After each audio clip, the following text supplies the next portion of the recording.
Dua wanita pemimpin pemerintah daerah Kota Kabupaten Mojokerto kompak melakukan inspeksi mendadak pelaksanaan pembelajaran tatap muka terbatas pasca penurunan PPKM level 3. Kegiatan peninjauan pertama dilakukan oleh Bupati Mojokerto, Ikvina Fahmawati, yang menilik langsung pelaksanaan PTM terbatas di Sekolah SDN 1 Banjaragung dan TK Negeri Pembina 1 Puri, Rabu 1 September 2021 hari ini.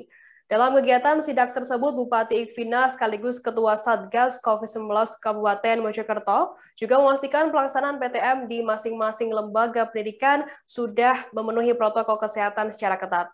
Terkait informasi lebih lengkapnya akan disampaikan oleh rekan wartawan kami dari surya.co.id ada Romadoni yang saat ini sudah bersambung bersama kami. Halo Romadoni. Halo, rekan kerja. Romadoni, bisa Anda jelaskan bagaimana penerapan PTM ini di seluruh sekolah di Kabupaten Mojokerto, Jawa Timur? Ya, setelah 2 bulan tertunda akibat penerapan PPKM darurat di Jawa Bali, akhirnya hari ini secara serentak Kota Mojokerto maupun Kabupaten Mojokerto memulai pelaksanaan pembelajaran tatap muka di sekolah, dan Bupati Mojokerto, Ikvina Fahmawati, juga menyempatkan diri untuk menilik langsung secara di lapangan terkait penerapan prokes di seluruh lembaga sekolah. Bahkan tadi Bupati Ikvina Fahmawati juga sempat menyempatkan diri untuk berkomunikasi dengan anak-anak siswa SDN 1 Banjaragung, dan mereka tampak sangat antusias. Bahkan secara Bupati Mojokerto, Ibu Ikvina juga menyebut secara psikologis anak-anak sekolah penerapan PTM kali ini merasa sangat senang karena mereka bisa kembali merasakan pembelajaran di kelas. Dan yang terpenting, Ikvina juga menyebut selama pembelajaran PTM yang saat ini digelar, seluruh kepala sekolah baik di SD maupun SMP beserta Satgas COVID di kecamatan turut secara rutin akan memantau pelaksanaan prokes di seluruh lembaga selama pelaksanaan PTM, Mbak. Ini dikarenakan untuk mengantisipasi potensi adanya klaster dari sekolah selama penerapan PTM tersebut. Begitu, Mbak Firda. Rimodoni, terkait bagaimana hasil sidak PTM di Sekolah SDN 1 Banjaragung Puri dan berapa banyak wali murid yang menyetujui anaknya mengikuti PTM ini? Iya, rekan Firda. Dari hasil sidak Bupati Mojokerto, Ibu Ikvina Fahmawati, tadi memastikan seluruh sarana prasarannya penunjang prokes, baik itu hand sanitizer, cuci tangan, masker, dan jaga jarak di kelas itu sudah dipastikan bagus.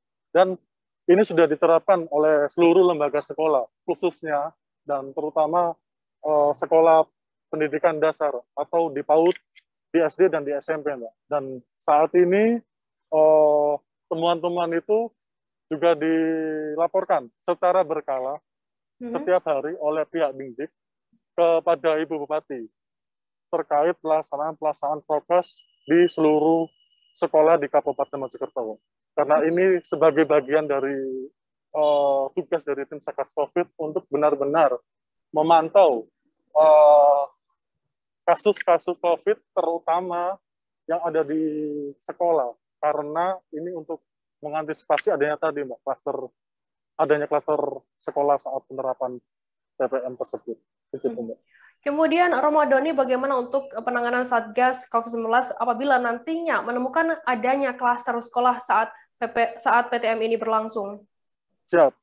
Tadi Ibu Bupati juga menuturkan apabila tim Satgas atau pihak sekolah menemukan adanya satu kasus terpaparan COVID itu di sekolah, mereka yang dipastikan seperti pada waktu yang lalu, jadi sesuai standar dari penanganan COVID, yakni yang pertama pastikan dilakukan tracing minimal untuk sekarang ada 15 orang pada anak atau guru tersebut, Mbak. Terus yang kedua, yang pasti adalah dilakukan isolasi mandiri. Gitu. Dan ketiga, mereka melihat sejauh mana sih tingkat keterpaparan COVID di sekolah tersebut. contoh mungkin di salah satu sekolah si A gitu. Jika di situ ada salah satu kasus ditemukan, jika itu memang kondisinya dalam kondisi gejala tanda ringan atau tanpa gejala, mungkin aktivitas pembelajaran di situ bisa dilanjutkan, tapi dengan pembatasan-pembatasan yang nantinya akan ditentukan oleh tim Satgas sendiri, Pak. Dan jika kasus di sekolah itu ditemukan kemungkinan lebih besar, tim Satgas COVID Kabupaten juga akan bertindak, kemungkinan akan untuk sementara menutup sekolahan tersebut, Pak. Dan dipindahkan pembelajaran dari PTM menjadi pembelajaran daring. Begitu sebut Ivina. Kemudian apa harapan dari Bupati Mojokerto sendiri terkait pelaksanaan PTM ini di sekolah-sekolah yang ada di Mojokerto? Ya, Ibu Bupati sekarang juga mengatakan tadi harapan bagi masyarakat, khususnya wali murid, seluruh wali murid yang saat ini ada 133.000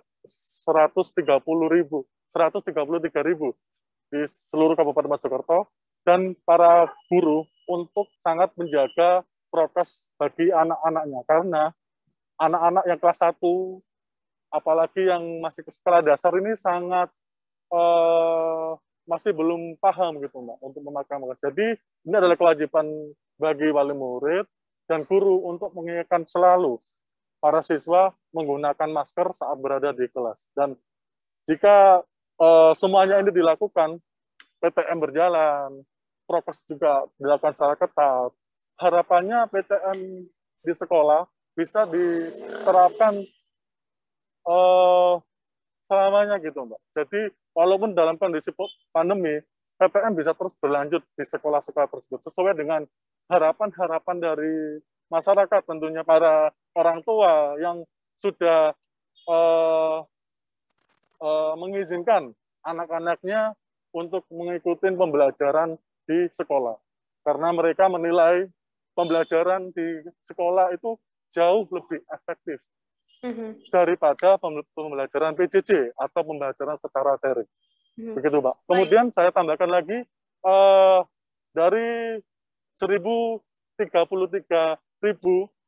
wali murid yang berada di seluruh sekolah Kabupaten Mojokerto, ada sekitar 500 sampai 600 wali murid yang tidak menyetujui anaknya untuk mengikuti pembelajaran PTM di sekolah.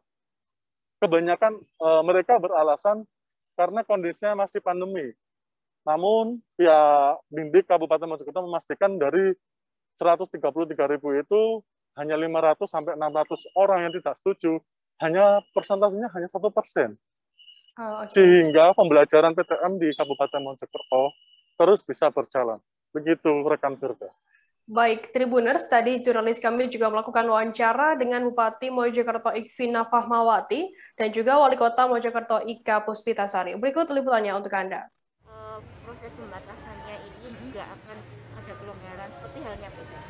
Jadi kalau kita ditanya proses yang seperti ini akan berapa lama, kalau harapan kita ya tidak lama, harapan kita kembali lagi anak-anak dalam situasi yang lebih baik lagi seperti itu. Tapi semua keputusan yang diambil oleh pemerintah itu berdasarkan kondisi pengendalian COVID-19.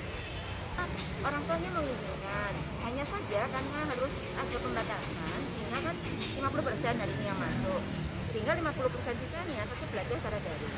Jadi tetap belajar tiap hari.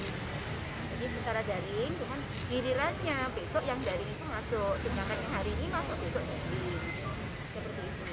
Jadi biar untuk anak-anak yang sedang belajar di rumah. Kalau kasusnya dulu, kita lihat kasusnya dulu. Tentunya ketika kita melihat ada yang positif, hal yang pertama yang harus dilakukan adalah tracing.